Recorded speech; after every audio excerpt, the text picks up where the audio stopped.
زمانه ته رد او بد ویل په زمانه پسې خبرې کول دا داسې دي لکه یو انسان چې براه راست په الله تعالی پسې رد او بد وایي. نعوذ بالله څومره غلطه خبره ده. پیغمبر علیه الصلاۃ والسلام فرمایي وای الله تعالی په خپل دا خبره بیانوي، حدیث قدسی ده، یؤذینی ابن آدم یسب الدهر وانا الدهر. وای ابن آدم ماته تکلیف را رسوي، ماته ایزا را رسوي. اڅرنګي یسب الدهر هغه زمانه ته کنځلې کوي، وانا الدهر او زمانه خو زه یم، ان زمانه پیدا کړې ما ده.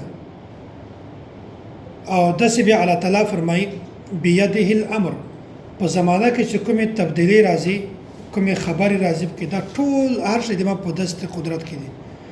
اقلب الليل والنهار، او دا په زمانه کې چې کوم شی ده دا زه بدلوم او را بدلوم، دا گردش چې کوم ورکوم دا زه ورکوم. نو الله تعالی فرمایي وای ګوري که څوک زمانه ته کنځلې کوي دا داسې د لکه دا انسان چې ماته کنځل کوي. نو پکار د هر انسان ته چې هغه نه وخت منحوس وګڼي او نه زمانه منحوس وګڼي. د متعلق زه یو بل روایت هم مخکې بیانوم. نو انسان کله کله د خپل کم عقلی د وجې نه د یو شي نسبت ستورو ته کوي، د یو شي نسبت لمر سترګې ته کوي، د یو شي نسبت میاشت ته کوي، او دا وایي چې دا کوم کار شوی ده دا د دغو ستورو د وجې نه شوی ده، او دا کوم شی چې ما کړی ده د دغو ستورو په بنیاد باندې ما کړی ده. مطلب یې دا ده چې دا وایي چې دا کار کیږي، د دغه کار په کولو کې بنیادی کردار د دغو ستورو ده، بنیادی کردار د میاشتې ده، بنیادی کردار دا د لمر سترګې ده. حالانکه د حقیقت سره دغه هیڅ تعلق نشته، ځکه چې په دنیا کې کوم کار کیږي دا هر کار د الله تعالی په دست قدرت کې. دغه حد پورې چې د ونې نه یو پخه هم د الله تعالی د حکم نه بغیر کله هم ځمکې ته نشي رالوېدلی. نو چې کوم کار کیږي په دنیا کې هغه حادثات سره وي، د واقعاتو سره وي، د تبدیلی سره وي، د خوشی وال کار وي، د غم ور وي، دا ټول د الله تعالی دی طرف نه ده. او که یو انسان د دغه نسبت د زمانه طرف ته وکي یا د وخت طرف ته وکي، نو ګوري دا داسې ده لکه انسان چې د غلط کار نسبت الله تعالی طرف ته کړي. نو زمانه د منحوس نه ده او نه وخت منحوس ده. دا یو بل روایت هم د دې متعلق تر بیانوم چې زمانه او وخت په دا کې کله هم نحوست نشته. د یو شي نسبت بل شي ته کول، ستورو ته کول یا لمر سترګې ته کول یا میاشت ته کول، دا غلطه خبره ده. هر کار چې کوم کار کوي الله تعالی یې کوي. حضرت زید بن خالد الجهنی رضی الله تعالی عنہ دا فرمایي دوی د صلح حدیبیه په مقام باندې پیغمبر علیه الصلاۃ والسلام مونږ ته د سحر لمونځ را او په دې شپه باندې باران هم شوی و.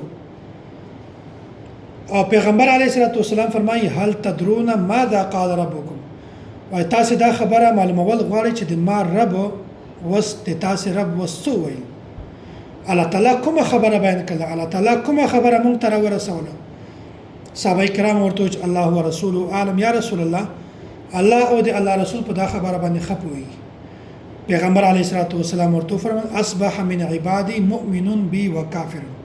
وای الله تعالی دا خبره بیانوي چې په تاسو کې ډیرو خلکو سحر کو په داسې حال کې چې هغه په ما باندې ایمان راوړ او د ستورو انکار وکړ، او ډیر خلک داسې دي چې هغه سحر کو په داسې حالت کې چې د ما انکار وکړ، په ستورو باندې ایمان راوړ.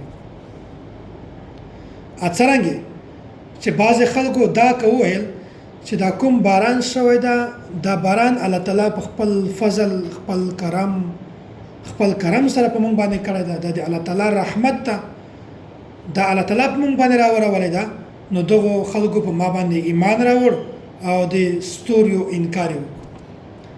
او که څوک دا وایي چې د لمر دا باران چې مونږ باندې راوړېدلی دا د دغه ستورو په ډوبولو یا د ستورو په راختلو سره دا باران په مونږ باندې راوړېدلی ده، حالانکه دغو خبرو د ستورو باندې ایمان راوړ او د ما انکار وکړ.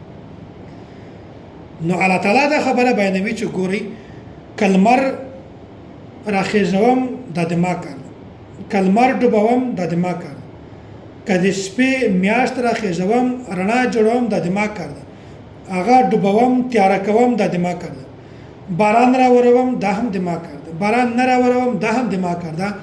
که کوم انسان د دغو شیانو نسبت ما ته وکړو دا انسان کامیاب ده هغه په ما باندې ایمان راوړ.